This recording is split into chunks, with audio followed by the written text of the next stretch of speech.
Springfield police are reporting a sharp dip in crime. The change so drastic, officers said they were surprised. Turns out there are others outside the force who share that sentiment. ABC News Channel's Kimberly Howard live in studio to tell us if all is as it seems. Kimberly. Chantel, numbers on a chart are one thing, but what people are seeing on the streets is quite another. Police and city leaders attribute the crime drop-off to officers and neighborhood associations curbing violence before it starts. But people say crime is still out there, and they're worried about how bad it will get as the weather gets warmer.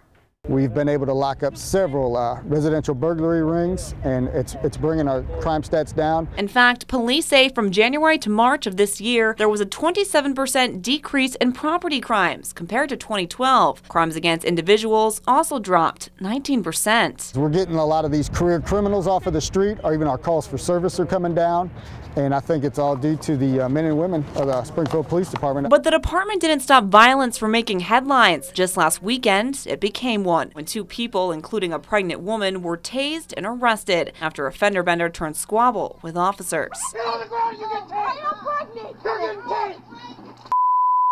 Police say they were justified in their actions. The two arrested disagree. March also brought gun violence, a man accused of carjacking an elderly woman, and that wicked winter weather, all adding to the 9,742 calls for service. That number more than 1,000 less than March of 2012. As you can see, I'm a big... Some say the improved relationship between police and neighborhood associations is cracking down on crime. No, they can tell when there's something that is going on that shouldn't and head off a lot of things before they reach the level where it does become a call for service. But Adrian Haley says those groups aren't enough. He's worried the crime rate will tick back up when the weather gets warm. Can't nobody stand the heat, an animal or a human, but it's just attitude. I think they need to put more things in the hood that they call the hood, you know.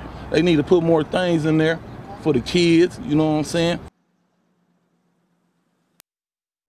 I also want to mention the Sky Watch, which you saw several times in that report. It's a trailer with cameras mounted on a mast. Police park it in crime-ridden areas and at festivals. They say that should keep these numbers at bay. Back to you.